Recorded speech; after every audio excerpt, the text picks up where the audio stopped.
सुनसरीमा सेना नै परिचालन गर्नै पर्ने अवस्था कसरी आयो? एकजनाको गोली लागेर ज्यान नै गयो। आखिरमा सुनसरीमा किन दुई समुदाय बीच विवाद चर्कियो र कर्फ्यूसम्मको आदेश जारी भयो त?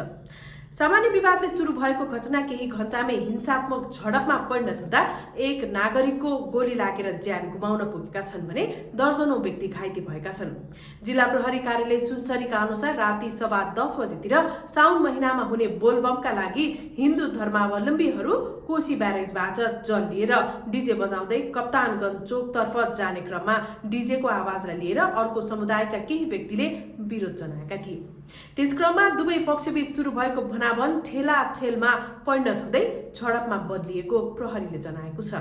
प्रहरीका अनुसार प्रहरी चौकी कप्तानगञ्जबाट प्रहरी निरीक्षक प्रकाश कुमार श्रेष्ठको नेतृत्वमा पुगेको टोलीले दुवै पक्षलाई सम्झाउने प्रयास गरेको थियो। तर त्यसपछि दुवै समुदायका थप मानिसहरू चिरपट, ढुङ्गा, बाँस, लाठी र भाला जस्ता सामग्री बोकेर घटनास्थलमा पुगेपछि अवस्था थप तनावग्रस्त बनेको थियो। 24 वर्षीय ओम प्रकाश मेहताको मृत्युले अहिले स्थानीय बासिन्दामा आक्रोश झनै बढाएको छ। त्यसपछि प्रदर्शन, ढुङ्गामुढा, तोडफोड र सुरक्षा चुनौती बढ्दै गएपछि प्रशासनले देवानगञ्ज र हरिनगर क्षेत्रलाई उच्च संवेदनशील घोषणा गर्दै 5 प्रमुख बजार क्षेत्रमा अर्को सूचना जारी नभएसम्मका लागि अनिश्चितकालीन कर्फ्यू लागू गरेको छ। अहिले कप्तानगञ्ज, हरिनगर, भुटाहा, घुस्की र देवानगञ्ज बजार पूर्ण रूपमा सुरक्षा कर्मीको नियन्त्रणमा छन्। सडकहरू सुनसान देखिन्छन् र सर्वसाधारणको आवत जावत समेत रोकिएको छ।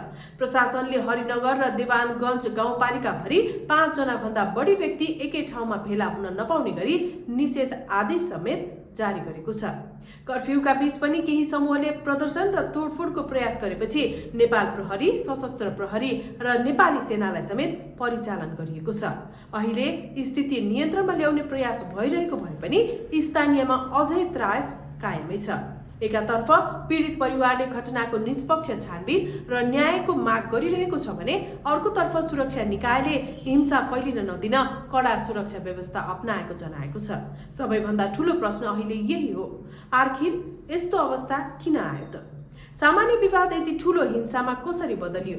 प्रहरीको गोली चलाउनु पर्ने अवस्था किन सिर्जना भयो? घटनामा कसको कमजोरी थियो? मृतक परिवारले न्याय पाउने कि नपाउने? यी प्रश्नहरूको उत्तर खोज्ने जिम्मेवारी अब राज्यको हो। निष्पक्ष अनुसन्धान, दोषीमाथि कानुनी कारबाही र प्रभावित क्षेत्रमा विश्वासको वातावरण पुनः स्थापना गर्नु अहिलेको सबैभन्दा ठूलो चुनौती बनेको छ। सामाजिक सञ्जालमा विभिन्न अपुष्ट सूचना र भ्रामक सामग्री तीव्र रूपमा फैलिरहेका कारण प्रशासनले नागरिकलाई आधिकारिक सूचना मात्रै विश्वास गर्न आग्रह गरेको छ। यस्तो संवेदनशील समयमा अफवाह फैलाउनु वा उत्तेजना बढाउने गतिविधिले स्थिति झन जटिल बन्न सक्छ। त्यसैले संयम, जिम्मेवारी र सत्य तथ्यमा आधारित सूचना प्रवाह आजको आवश्यकता हो। सुनसरीको यो घटनाले फेरि एकपटक शान्ति, सहिष्णुता र कानुनी शासनको महत्त्वलाई गम्भीर रूपमा स्मरण गराएको छ। अब सबैको नजर सरकार, सुरक्षा निकाय र अनुसन्धानमाथि छ। के यो घटनाले निष्पक्ष न्याय पाउनेछ कि अर्को एउटा दर्दनाक घटना बनेर इतिहासमा सीमित हुनेछ?